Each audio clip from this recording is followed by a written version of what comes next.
Nouveau rendez-vous du décryptage de l'actualité sur SICA. Mesdames et messieurs, bonjour et bienvenue à cette émission. François Hollande en tournée africaine, 3 pays au rendez-vous de ce périple africain du président français, le Bénin, l'Angola et le Cameroun. Visite de courtoisie, d'affaires ou politique sur le continent africain. Chacun y va de son commentaire. Dans cette émission, vous aurez l'analyse de nos invités. Tournée africaine du président Hollande. Quelle retombée pour le Bénin, l'Angola et le Cameroun? C'est le premier sujet à débattre dans un instant. Ensuite, cap sera mis sur les nouvelles menaces djihadistes. La liste des pays visés par les terroristes s'allonge. En début de semaine, c'était la Côte d'Ivoire et la Mauritanie qui ont fait leur entrée sur cette liste noire des territoires sous menace des djihadistes. C'est déjà le branle-bas et la panique dans le rang des populations de ces pays. Expansion du terrorisme en Afrique de l'Ouest. Les djihadistes menacent la Côte d'Ivoire et la Mauritanie. Ce sera notre deuxième sujet du jour en débat. Mais avant de lancer le débat, madame, monsieur, je vous propose un tour de l'actualité en Afrique. C'est à travers ce flash d'information. Après le Bénin, le président François Hollande poursuit sa tournée africaine en Angola et au Cameroun. En Angola, de nombreux contrats commerciaux ont été signés, notamment le groupe Accor qui décroche la gestion de 50 hôtels et le groupe de BTP Eiffage, un contrat de 200 millions de dollars. Les dirigeants des pays de la communauté est-africaine tenteront une nouvelle fois de dénouer la crise politique au Burundi, une semaine après des élections boycottées par l'opposition et dont la validité est mise en doute par la communauté internationale. Ce sommet aura lieu le lundi prochain à Dar es Salaam en Tanzanie.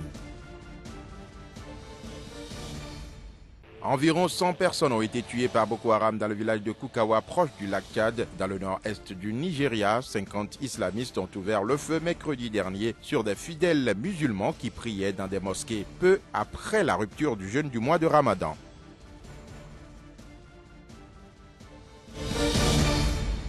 François Hollande en visite dans cette semaine, du moins dans 3 pays africains, le Bénin, l'Angola et le Cameroun. Est-ce une visite de courtoisie, d'affaires ou encore une visite politique? Dans un instant, vous aurez l'analyse de nos invités sur les retombées de cette tournée africaine du président français dans les 3 pays visités. C'est le premier débat que nous démarrons après ce générique.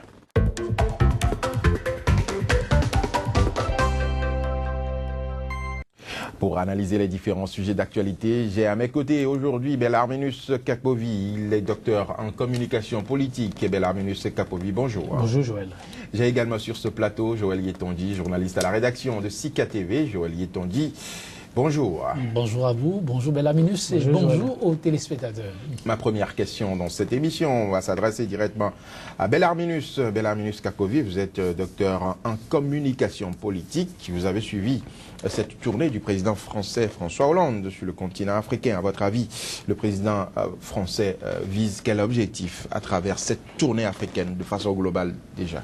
Déjà, je ne pense pas qu'il faille vraiment parler d'une tournée. Je pense que c'est une mini-tournée parce que l'étape béninoise peut ne pas être considérée comme vraiment c'était une visite, c'était juste une sorte d'escale de quelques heures. Voilà, de quelques heures, de 16 heures pour être plus précis. Donc je pense que c'est pas vraiment une tournée, c'est juste une mini-tournée. Alors les objectifs, je pense qu'il y a 2 objectifs principaux. D'abord, le premier, c'est un objectif personnel pour François Hollande parce que on sait très bien que lorsqu'un chef d'État a des difficultés en ce qui concerne la politique intérieure, donc dans son pays, il cherche à se poser comme un leader à l'international. Et on a vu en janvier dernier avec l'attaque de Charlie Hebdo, en quelques jours, il a réussi à rassembler autour de lui à Paris les plus grands chefs d'État et de gouvernement du monde entier. Il y avait beaucoup d'Africains. Il y avait, en effet, il y avait... sont les plus grands chefs d'État du monde. Ben oui, les pays africains ne sont pas allés à Charlie Hebdo pour il n'y a pas que les pays africains. Ce que nous savons. Vous savez que certains sont allés juste pour... de façon cosmétique, voilà, oui, tout à fait. On est tout à fait d'accord, mais il n'y avait pas que les chefs d'État africains. Il y avait des chefs d'État ou de gouvernement de pays occidentaux qui étaient donc à Paris. Et donc je pense que François Hollande aujourd'hui cherche à s'affirmer comme un principal acteur en matière de relations internationales afin de repolir son image en vue des élections présidentielles de 2017. Voilà, c'est le premier objectif. C'est un objectif personnel pour le chef d'État français. Et ensuite, il y a l'objectif économique, certainement. Il y a exactement l'objectif économique. Vous savez, depuis quelque temps, depuis quelques années, la France nous a habitués à une politique interventionniste en matière sécuritaire un peu partout en Afrique, en RCA, en République centrafricaine, au Mali, en Côte d'Ivoire, avec le président Nicolas Sarkozy.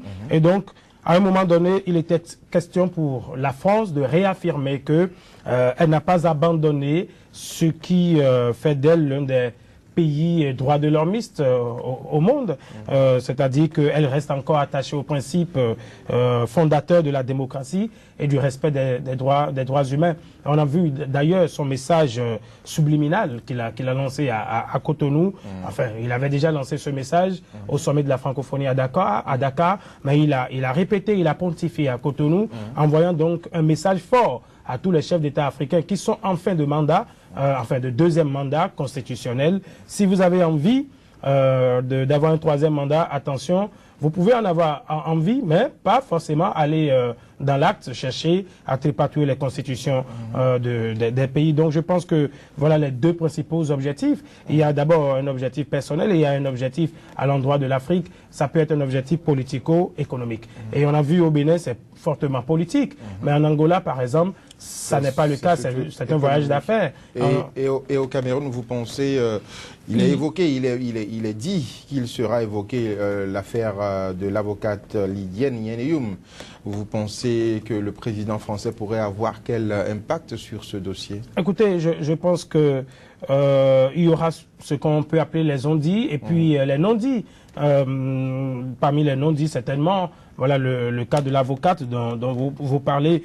Je pense que, vous savez, la France a encore un certain poids sur nos chefs d'État africains, notamment ceux-là qui veulent continuer à s'éterniser au pouvoir.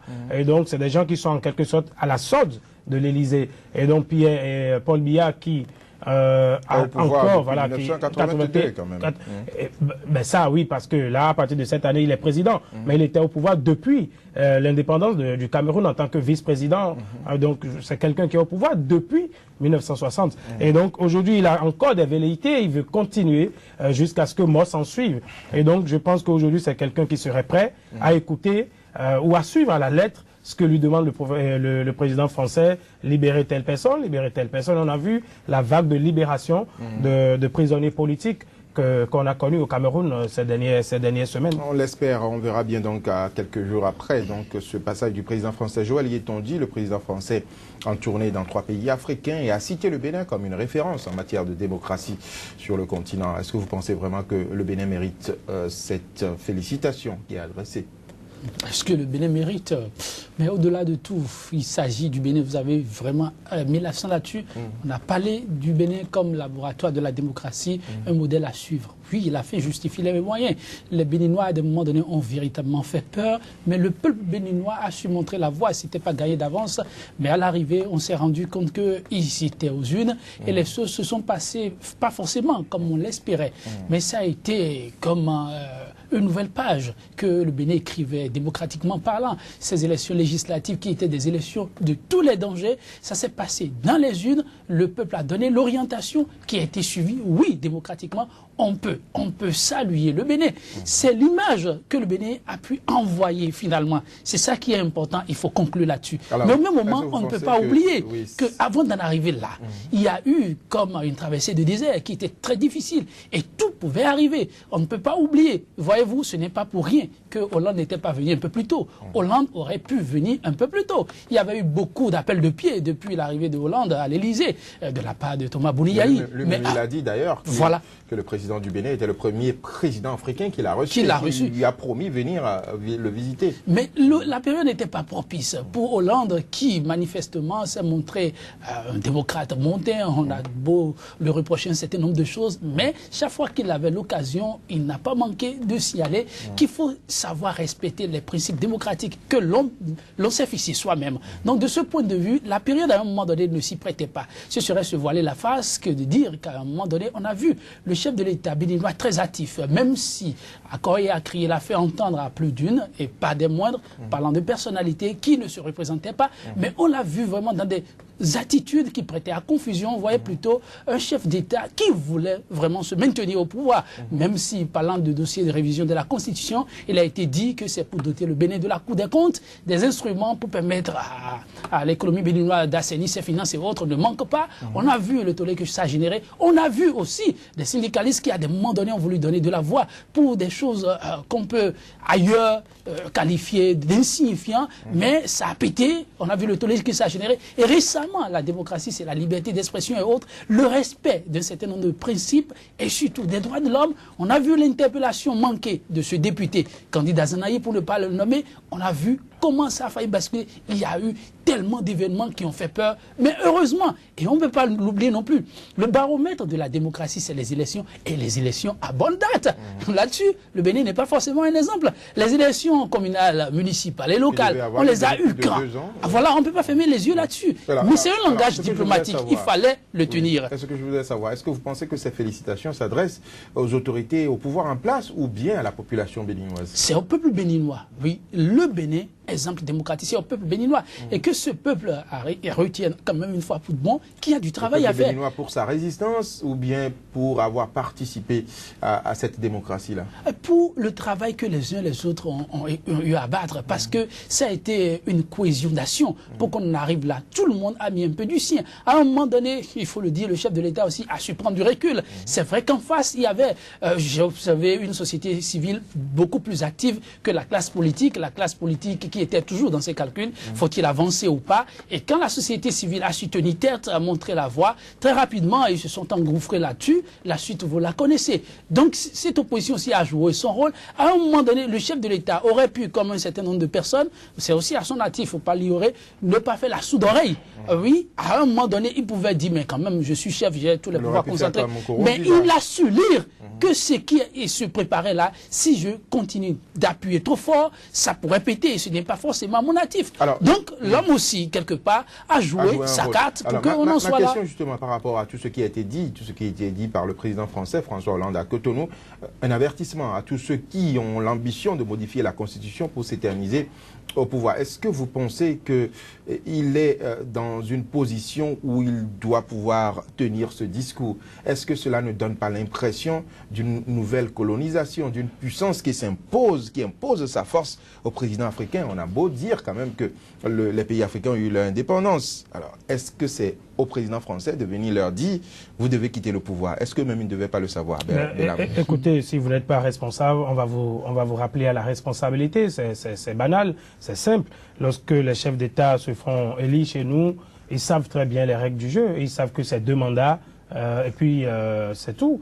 Et donc voilà, on ne peut pas venir au pouvoir et en plein milieu de jeu comme ça décider de modifier les règles du jeu. Il y a un problème de responsabilité, il y a un problème de sérieux. Et donc quand c'est le cas, quand vous n'arrivez pas à respecter vos propres tests, c'est normal que quelqu'un du dehors vienne vous aider à respecter les tests. Ce qui dérange, c'est parce que c'est la France qui le dit. Oui, l'ancien colonisateur qui le dit. Cela aurait pu être un autre pays de l'Occident. Ça allait peut-être passer. Mais non, Barack Obama aussi, Barack Obama également n'a pas cessé de le dire. La dernière fois, il a reçu les chefs d'État, certains chefs d'État africains aux États-Unis, dont le président béninois, il leur a rappelé dans l'antichambre que de la Maison Blanche qu'il faut respecter les tests fondateurs de vos États. Il faut respecter le principe des 2 mandats, le principe constitutionnel des 2 mandats. Et donc, voilà, les chefs d'État africains, à des moments, certains chefs d'État africains, à des moments donnés, ne se prennent pas au sérieux. Donc, c'est normal. Moi, personnellement, je ne suis pas gêné que François Hollande vienne leur rappeler ce qu'il y a dans les tests dans leur propre pays. Maintenant, est-ce que... Donc, vous ne voyez pas cela comme une domination? Mais non, moi, je ne vois pas. Je ne vois pas que... Non, pas du tout. Pas du tout. On est dans le système international. Et vous savez, c'est qui les tenants du système international. Ce sont ces mêmes États-là. Et donc, si nous-mêmes, nous ne sommes pas sérieux envers nous, tenez, même le chef de l'État sud-africain, lui aussi, il en parle. Bien sûr. Il en parle. Il a élevé la voix la dernière fois contre Pierre Nkurunziza. Et donc, il y a un certain nombre de chefs d'État comme ça qui en parlent. Vous voyez, combien de chefs d'État africains se sont levés pour condamner l'attitude de Pierre Nkurunziza? Il n'y en a pas. Et donc, si nous-mêmes ne sommes pas capables de nous prendre au sérieux, c'est normal que les autres viennent nous rappeler à l'ordre. Maintenant, est-ce que les félicitations de François Hollande étaient pour le peuple béninois ou pour le président, voilà, le président de la République. Je pense que ce n'est pas, contrairement à Joël, je ne pense pas que ce soit seulement pour le peuple béninois. N'oublions pas que Yahya Boni, il a eu quand même une certaine offensive diplomatique. Depuis qu'il est au pouvoir, on a reçu un certain nombre de chefs d'État étrangers chez nous. Ahmadinejad, Hugo Chavez et bien d'autres, le pape Benoît XVI et bien d'autres. Je pense quand même que si il n'avait pas fait une certaine démarche à l'endroit donc de ces gens-là, il ne serait pas venu chez nous. Donc je pense que c'est tout à fait aussi à son honneur. On parle aussi des tentatives de modification voilées. Oui, donc, oui. Il y a, vous savez, il y a eu une résistance de la population béninoise. Vous savez, moi je ne trouve pas de mal à ce qu'un chef d'État qui est en fin de ses 2 mandats ait des envies. C'est légitime. Retenez. Non, c'est pas légitime. Non, mais c'est légitime. C'est violer la loi fondamentale. Avoir des envies ne veut pas dire passer à l'acte. C'est deux choses. Ça commence pas là. Non, attention. Le risque est là. Je vais vous l'expliquer. Vous savez, le président Bill Clinton, quand il a fini ses 2 mandats, vous savez ce qu'il a dit? Il a dit qu'il aurait aimé poursuivre. Oui, il a fallu qu'il finisse d'abord. Mais il ne l'a pas dit pendant qu'il était président. C'est humain. Maintenant, il n'a pas cherché à modifier la Constitution. Entre l'envie et le passage à l'acte, c'est là le problème. Et c'est ce que certains chefs d'État africains n'arrivent pas à faire. La plupart d'entre eux, ils ont envie et puis ils passent à l'acte. C'est là le problème. Sinon, un peu partout, c'est le cas. Prenez le président Nicolas Sarkozy, quand il a perdu les élections, vous savez ce qu'il a fait? Il a détruit tous les messages qui sont venus pour son successeur. Tous les messages de félicitations qui sont venus à la présidence destinés à François Hollande. Il les a tous détruits parce qu'il y a une certaine rancœur. On ne veut pas quitter le pouvoir. Valéry Giscard d'Estaing, quand il a perdu le pouvoir en 81 face à Mitterrand, vous avez suivi son discours. Il avait eu une certaine amertume. Donc vous voulez me dire que cela se fait également en Occident. Ça se fait également en Occident. Les Africains ne savent pas utiliser beaucoup de tact. Exactement, et ils ne savent pas se retenir. Ils passent à l'acte. C'est là le problème avec les Africains. Vous pensez que le président François Hollande pourra tenir ce discours en Angola et au Cameroun? Le discours, il faut quitter le pouvoir. Quand on sait qu'en Angola, Eduardo dos Santos est au pouvoir depuis 1979 et Paul Biya depuis 1982. En tout cas, s'il a fait à Cotonou, ça veut tout dire, c'est tout planifié, c'est tout réfléchi. Vous pensez qu'il aura le courage de le dire quand il a signé des accords de plus de 200-300 millions de dollars en Angola, par exemple? Vous pensez qu'il peut oser le dire? C'est ce que je dis, ce n'est pas fait exprès le message de Cotonou. Officiellement, il a été dit, en dehors de ce qui a été fait à Cotonou, pour cette tournée, il n'y aura plus de déclaration officielle ailleurs. Il peut y avoir des interventions sporadiques. Ceci étant, l'homme a pris ses dispositions. Le message subtilement est aussi adressé à ceux-là, mais il n'ira pas le dire là-bas. Pour peu qu'ils viennent négocier. C'est un artiste béninois, qui chante ceci. Pourquoi visite-t-il alors des gens qui ne respectent pas leur constitution et qui ne sont pas des démocrates? Pourquoi est-ce qu'ils visitent ces pays s'ils se permettent de les critiquer? C'est un peu comme dire, faites ce que je dis, mais ne faites pas ce que je fais. Non, ce n'est pas exactement la même chose. Il essaie, lui, de faire la part des choses. C'est le réalisme économique pour lui. Oui, de loin, il lance. Je ne suis vraiment pas d'accord. Mais pour autant, j'ai quelque chose avec vous. Donc, il faut que j'aille récupérer cela. Serait de ne pas aller, de boycotter la visite dans ces pays. En principe, c'est la meilleure, vous dites, mais je dis, il y a le réalisme économique. La France, c'est aujourd'hui l'Angola. Tant qu'il y a l'économie, on peut boycotter et piétiner la démocratie. C'est ce que vous voulez dire? Ce qui se passe, ce n'est pas nouveau. Ça, ce n'est pas nouveau. Pourtant qu'on a des intérêts, mais il y a des intérêts qui, pour la masse populaire, peuvent être des intérêts prioritaires, mais qu'on passe au dernier rang. Mais lui, il a su le faire subtilement et il a répété à Cotonou que non, cela ne l'empêchera pas de dire d'ailleurs que ce n'est pas la première fois qu'il se prononce là-dessus. Mais le fait de la façon dont il l'a fait à Cotonou, non, il n'aura pas le courage d'aller le dire là-bas. Il le dira pour quelle suite? L'Angola reste aussi aujourd'hui un champ concurrentiel économiquement parlant. C'est un pays qui se porte très bien, même si la misère ambiante côtoie la richesse qui ne dit pas son nom. Mais là, c'est une manne pour la France. Et Hollande n'a pas intérêt. 50 opérateurs économiques, s'il vous plaît, et qu'il a débarqué en Angola. Ce n'est pas pour rien. 50 hôtels très huppés, les plus huppés. Et l'Angola, je ne vous rapporte pas un peu ce que c'est économiquement sur le plan mondial. Donc, aujourd'hui, il est question pour lui, en ce qui concerne Angola, de parler économie et non démocratie. Donc, donc pour lui, le discours de François Hollande varie en fonction des intérêts français en jeu. C'est pas nouveau. Vous savez, comme je l'ai dit en introduction, quand c'est des questions d'intérêt, on essaie de jouer. On oublie la démocratie. Non, on n'oublie pas que la démocratie, on peut oublier même le peuple. Ceux qui n'ont pas de richesse, le Bénin n'a pas de richesse, donc on vient lui dire... Et ce que Hollande est en train de faire, on le fait même à l'interne. Vous voyez, vous m'excusez, mais quand vous prenez même un Nkurunziza qui veut diriger le peuple, c'est presque la même chose. C'est pour ses intérêts ce qu'il est en train de faire là. Mais là, le peuple est dans la misère, mais on s'en fout pas mal. Mais ce qu'on va gagner là, c'est très important. Mais après, on a pâté... Ce qu'on va gagner personnellement. Non, et pour sa nation aussi. Pour sa nation aussi. Et vous avez constaté... Pour les autres qu'on visite, bon... cela importe peu.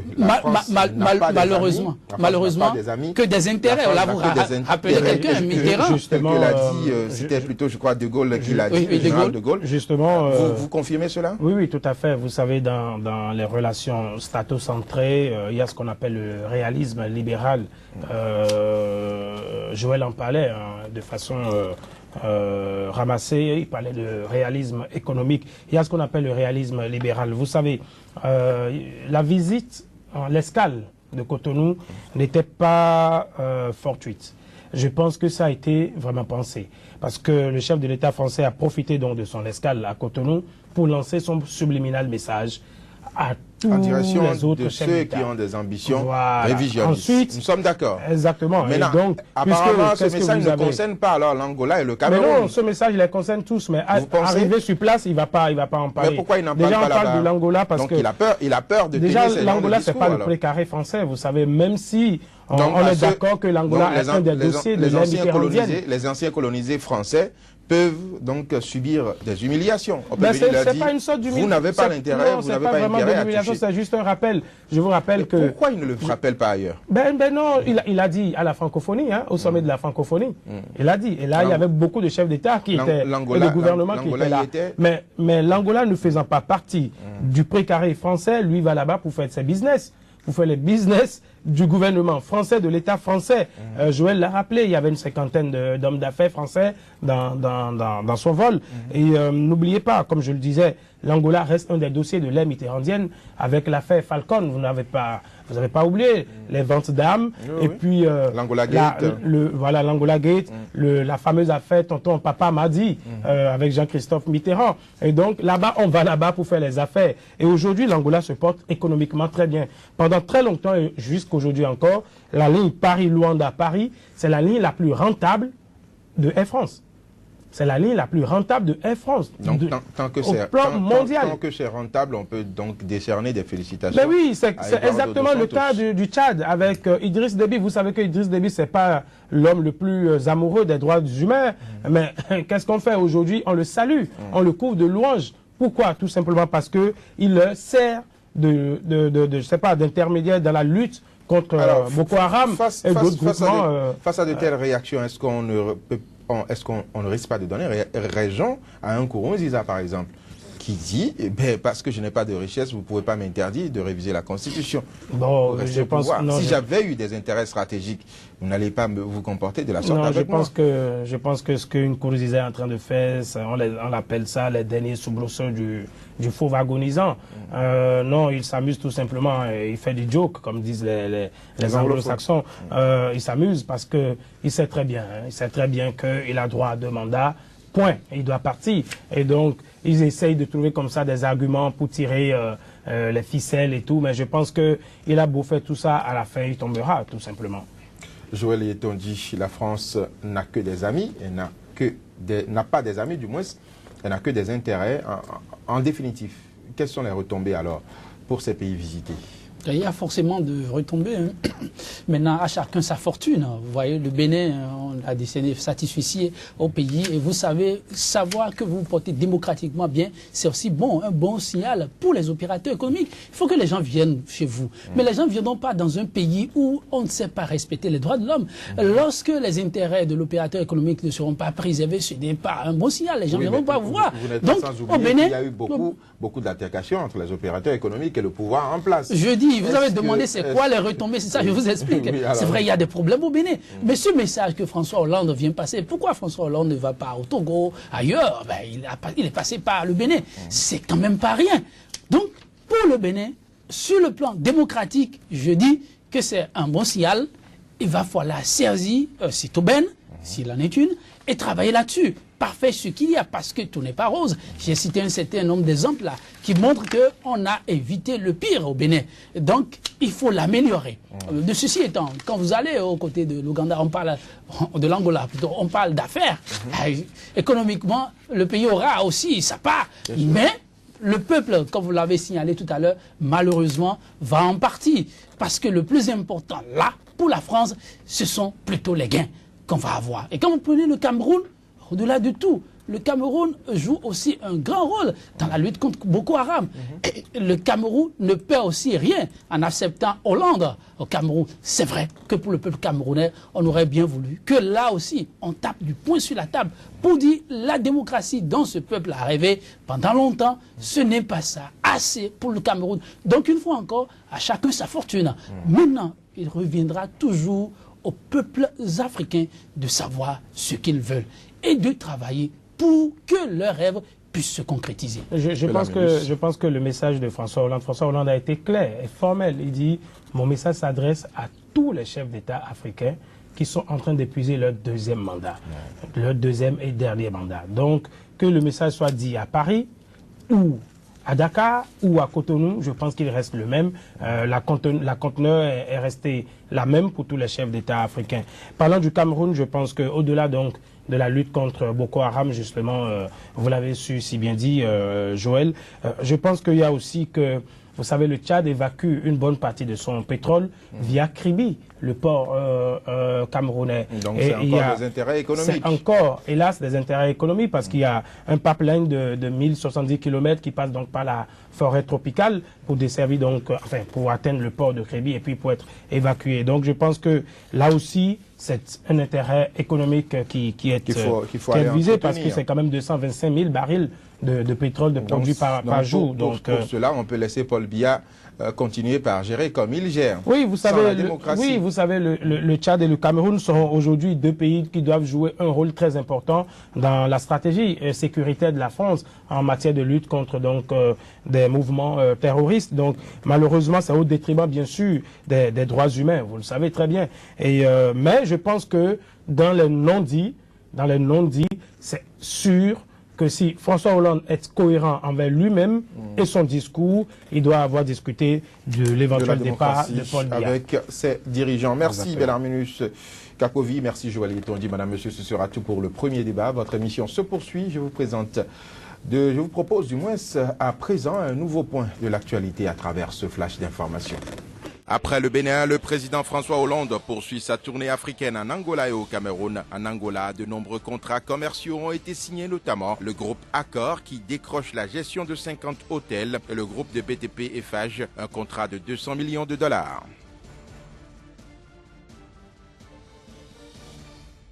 Les dirigeants des pays de la communauté est-africaine tenteront une nouvelle fois de dénouer la crise politique au Burundi, une semaine après des élections boycottées par l'opposition et dont la validité est mise en doute par la communauté internationale. Ce sommet aura lieu le lundi prochain à Dar es Salaam en Tanzanie.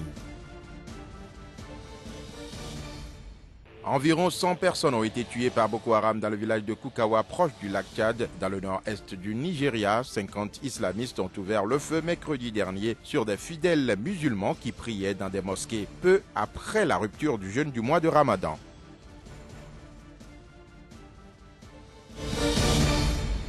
Le second débat du jour à présent, la liste des pays visés par les terroristes s'allonge en début de semaine. La Côte d'Ivoire et la Mauritanie ont fait leur entrée sur cette liste des territoires sous menace des djihadistes. Expansion du terrorisme en Afrique de l'Ouest. Les djihadistes menacent la Côte d'Ivoire et la Mauritanie. C'est le deuxième sujet à débattre. Ce sera après le générique.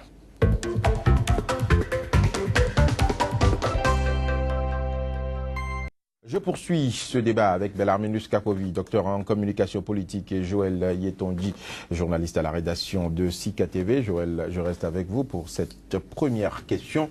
De nouveaux territoires sous menace des djihadistes, la Côte d'Ivoire et la Mauritanie. Est-ce que l'on doit craindre des attaques djihadistes dans ces pays? Oui, c'est dommage que l'on n'ait pas l'impression que tous les pays africains, les États africains l'aient compris trop tôt. Parce que à travers le mode de fonctionnement de ces mouvements, il faut comprendre désormais que l'une est à l'abri. Et parlant de la Côte d'Ivoire plus précisément, qui a été ouvertement, officiellement ciblé, cela aurait pu arriver un peu plus tôt. On peut dire pourquoi seulement maintenant. Un peu plus tôt, pourquoi? Parce que lorsque les forces internationales, vous parlez des troupes françaises plus précisément, Serval, chassaient les groupes djihadistes du Nord Mali, c'était en 2012, oui, plus précisément, on avait déjà identifié au moins 12 Ivoiriens parmi les djihadistes. C'était déjà un signal qu'il faut craindre qu'un jour, cela est à taper à la frontière de la Côte d'Ivoire. En Mauritanie, c'était déjà arrivé un peu de par le passé, même si par la force des choses et par un travail sérieux abattu dans le temps, on a pu les repousser. Donc ce qui se fait aujourd'hui, c'est le signe, s'il en est encore besoin, que le combat contre ces mouvements ne peut être remporté que à travers une coalition communautaire. C'est-à-dire, il ne doit plus y avoir deux pays qui va décider de se mettre en retrait de ce combat. Autrement, personne n'est à l'abri dans ce qui se passe là. Mais est-ce que les chefs d'État l'ont vraiment compris?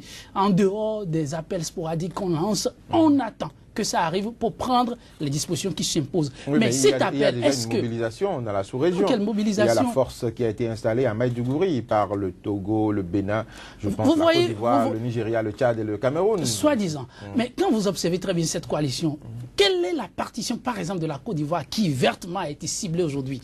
Quelle est sa partition dans... Peut-être que c'est pour les amener justement à participer. Non, donc il faut comprendre trop tôt. Ceux-là qui sont restés au retrait, ceux-là qui sont restés au retrait et en retrait. Et en même temps, ces populations qui craignent lorsque le chef tient un discours pour dire oui, il faut que nous allons en coalition contre les mouvements djihadistes, comprennent que oui, il vaut mieux y aller que d'attendre qu'ils viennent vers vous. Aujourd'hui, il faut préparer l'offensive et préparer les populations pour. Et quand ceux-là, quand vous observez très bien, quand ils ont lancé le signal du Tchad, qui viendront taper Idriss Déby chez lui. Ils l'ont fait. Quand il a dit, on riait, on dit, mais comment ils pourront le faire? Mais est-ce que, en le disant, ceux-là n'ont pas pris le temps de mettre déjà sur ces territoires de petits groupes qui sommeillent, qui ont fait le travail d'appoint, qui nous dit que déjà, en ce moment où on est en train de parler, parlant de la Côte d'Ivoire, qu'il n'y a pas déjà quelques groupuscules là, positionnés, quitte à leur donner les moyens pour pouvoir frapper. Donc je pense qu'il faut plus un réveil que ce à quoi nous assistons, un sursaut collectif, travailler de synergie et ne pas négliger les moyens, voir les moyens préventifs et associer fondamentalement les populations. Que les populations ne se sentent pas isolées. Je dis en Côte d'Ivoire encore, pour ce pays foncièrement laïque, c'est heureux. Si on associe sérieusement les populations, on peut s'en sortir. Mais auquel cas le pire peut arriver, parce que vous n'oubliez pas, la Côte d'Ivoire sort d'une crise et n'en est pas totalement sortie. Oui, donc il y a des poches très ouvertes, béantes, dans lesquelles peuvent facilement s'engouffrer les djihadistes. Bélaminus Kapovi, est-ce qu'on peut dire aujourd'hui qu'aucun pays africain n'est à l'abri des attaques djihadistes? Non, vous savez, les terroristes, ce qu'on appelle des ennemis invisibles, et, ils sont partout à la fois et on ne sait pas la mettre dessus aussi facilement, sinon le Tchad aurait évité ce qui s'est passé à N'Djamena récemment. Donc je pense qu'il faut avoir peur. Et moi j'ai encore plus peur. J'ai peur pas parce que des pays comme la Côte d'Ivoire ont été ciblés. J'ai peur parce que vous savez que la Côte d'Ivoire est un pays sécuritairement très fermé depuis l'avènement du régime du président Ouattara. C'est vrai qu'il y a l'avènement d'une sorte d'islamisation rampante dans le nord de la Côte d'Ivoire ces dernières années. Et ça, c'est aussi la conséquence de l'irresponsabilité des hommes politiques. Parce qu'on a fait migrer le combat politique sur un terrain ethno-religieux. Et on a estimé que ce qui se passe en Côte d'Ivoire politiquement, c'est une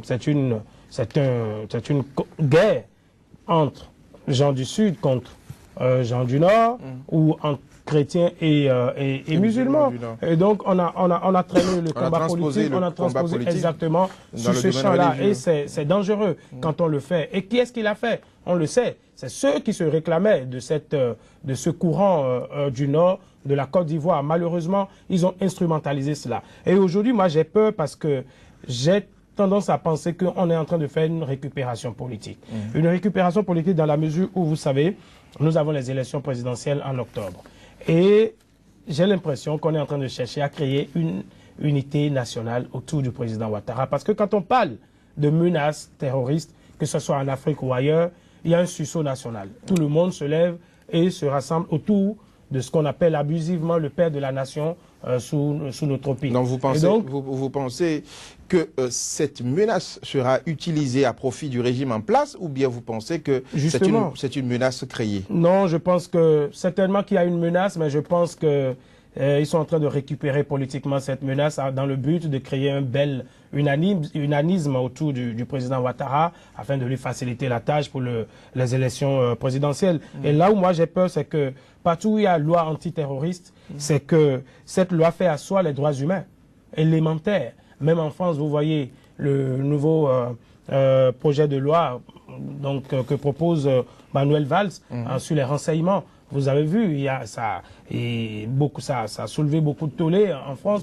Cela met la démocratie en berne. Voilà, cela met la démocratie en berne. Et j'ai bien peur, surtout que la Côte d'Ivoire sort d'une crise, j'ai bien peur et actuellement dans une situation encore fébrile, parce que rien n'est stable. Très fébrile. Et j'ai l'impression que si on continue comme ça, parce que Guillaume Soro a fait de la lutte contre le terrorisme un projet politique, le président Ouattara en fait de même, j'ai bien peur qu'on ne transpose cette lutte antiterroriste-là vers le champ politique et qu'on en profite pour régler des comptes politiques tout simplement. Joël Tondi, c'est votre avis également. Vous avez peur qu'il y ait une utilisation de cette menace plutôt sur le plan politique, au lieu réellement de se préoccuper de cette menace djihadiste? Bon, c'est possible d'en arriver là, ce serait bien dommage. Mais je dis d'abord, la peur, il faut l'éviter. Il ne faut pas avoir peur, il faut faire face aux problèmes tels qu'ils soient.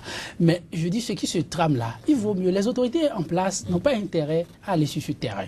Parce que c'est vrai, ils parviendront à enfermer quelques-uns pour dire au nom de... Oui, ils le feront. Mais ça ne va pas les servir. Ça ne va pas les servir. Pourquoi? Ces milliers de gens qui ont été désarmés, qui n'ont plus des armes aujourd'hui.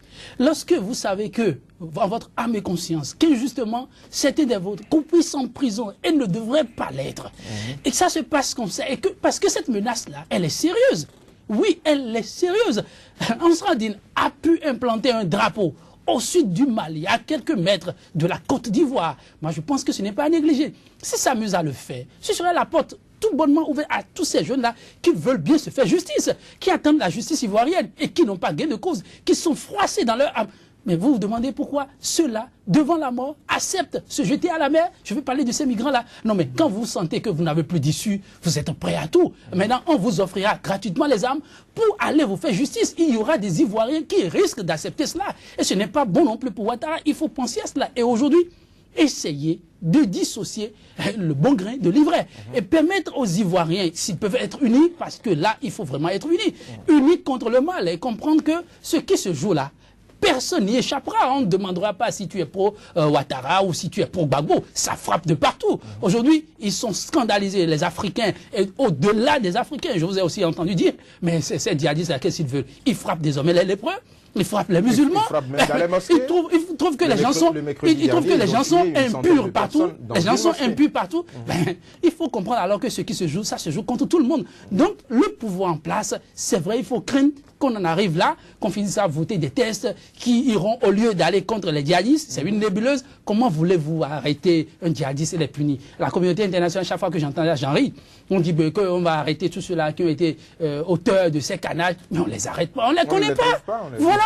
Donc il ne faut surtout pas... Invisibles. Ça peut arriver, mais il ne faut pas aller sur ce terrain. Ce ne serait vraiment pas profitable, ni pour Ouattara, ni pour les pro-Gbagbo. Il s'agit de la Côte d'Ivoire, et pour que la Côte d'Ivoire se relève, il faut déjà faire face à ce mal. Il faut une unité nationale. Sauf que quand on parle d'élections, notamment d'élections présidentielles, les hommes politiques ne voient pas de la même façon. Vous développez une vision qui serait idéale. Mais eux, ils ne voient pas... Une vision idéaliste. Idéaliste, exactement. Merci. Eux, ils ne voient pas les choses de la même manière. Quand il s'agit d'une élection présidentielle, tous les moyens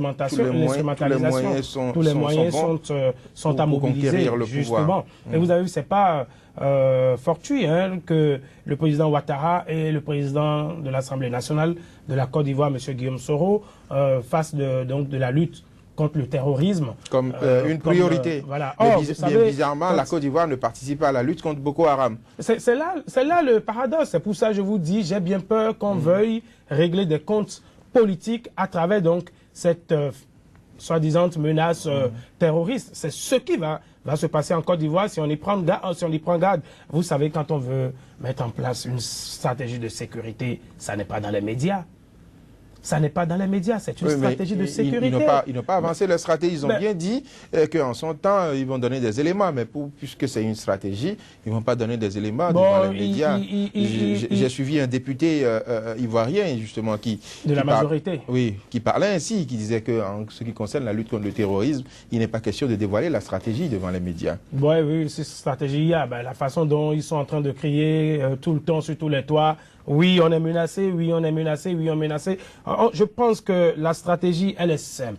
Vu qu'aujourd'hui, il y a une grande cassure politique en Côte d'Ivoire, notamment avec la CNC, la Coalition nationale pour le changement, j'ai l'impression que, vu que le président Ouattara n'arrive pas à satisfaire les revendications des leaders de cette coalition, on est en train de chercher une stratégie pour créer l'union nationale autour de sa personne en vue des élections présidentielles d'octobre. Et donc, dans cette stratégie-là, il faut agiter le sceptre de la menace terroriste afin de ramener toutes les brebis galeuses qui sont parties entre-temps, de les ramener à la maison pour qu'on fasse l'union sacrée autour du chef de l'État. Et vous allez voir qu'après les élections présidentielles, on n'en parlera plus. Bon, de toutes les manières, nous faisons nos analyses sur ce plateau. Nous ne disons pas que c'est ce qui est. Ce sont des analyses de journalistes et de personnes averties. Alors, Bellarminus Kapovi, pensez-vous que les pays africains pourront réellement arriver à éliminer cet ennemi invisible quand on sait que le problème de survie alimentaire est la préoccupation première des gouvernants? Même dans les pays où les gens ont déjà mangé à leur faim, ils n'ont pas encore réussi à éradiquer le terrorisme. Aux États-Unis, en France, il y a quelques jours encore, on a eu un acte terroriste en France. Donc, je pense que ça va être compliqué pour... Vous avez vu quand il s'est agi d'aller au Nigeria, combien de pays africains se sont engagés. Heureusement qu'on a eu le Tchad qui s'est levé et qui a essayé de drainer un peu. Oui, aujourd'hui, c'est le leader, justement. Voilà, c'est le leader. C'est ce qui fait d'ailleurs qu'aujourd'hui, il est bien aimé, Idriss Déby, par l'Hexagone, parce qu'il les aide quand même à lutter d'une manière ou d'une autre contre Boko Haram. Et donc, on oublie un peu les droits humains, et c'est le porte-flambeau de la lutte antiterroriste. Et donc, je pense que ça va être compliqué. Ça va être compliqué parce que je ne connais pas l'état de nos armées, je ne suis pas spécialiste des questions militaires, mais je pense que nous ne sommes pas suffisamment armés pour faire face à ces menaces-là. Et là encore, on aura besoin des États occidentaux qui eux-mêmes n'ont pas encore fini d'éradiquer, de lutter contre le terrorisme sur leur territoire. Donc je pense que tout le monde est en train d'être ébranlé. J'espère que le Bénin ne fera pas partie de cette liste. Joël Yetonji, après la Mauritanie et la Côte d'Ivoire, ce sera le tour de quel pays à votre avis? Bon, la question, à mon avis, ne dit pas le Bénin, surtout. En ces thèmes-là, je vois la question autrement. Ce sont collectifs qu'il faut demander à tout le monde, que tout le monde sente que ce qui se trame aujourd'hui se joue à sa porte. Ça peut arriver à tout moment, au moment où on s'y entend le moins. Donc, quand on a des idées, il faut pouvoir les partager, ne pas attendre que ça arrive d'abord. Donc, qu'il n'y ait plus de fermeture, comme on l'a constaté par le passé, que tout le monde y aille. Et ensemble, on pourra arriver à bout. Mais les Africains, à eux seuls, ne pourront pas. Il faut un renseignement. L'Afrique est encore sérieusement à la traîne. Je ne parle pas d'armement. Là-dessus, on sait ce que c'est. Il y en a qui, aujourd'hui, ne savent que tirer sur tout ce qui bouge. Donc, on confond tout. Donc, il y a un travail déjà à faire de ce point de vue-là. Mais en ce qui concerne encore une nébuleuse, Boko Haram et autres, qu'on n'arrive pas à identifier facilement parce que non estampillé, voyez, on a besoin de renseignements fiables. Et en cela, tout au moins, on a besoin de la communauté internationale. Mais je crois que la France et les il va falloir que ça accompagne. Oui, c'est heureux aujourd'hui avec Bouhari. Il y a cette main tendue qu'on n'avait pas vue hier à un moment donné, qui est revenue, c'est heureux. Il faut continuer par travailler dans ce sens-là. Et ensemble, je pense, on pourra tout au moins freiner ce mal-là. Merci Joël Yetonji, merci Bellarminus Kapovi, madame, monsieur. C'était le débat de Sika Infomag. Merci de nous avoir suivis. De cette émission à présent nous emmène à la découverte des nouvelles économiques du jour sur le continent africain et dans le monde entier. Le journal de l'économie est présenté ici par Inès.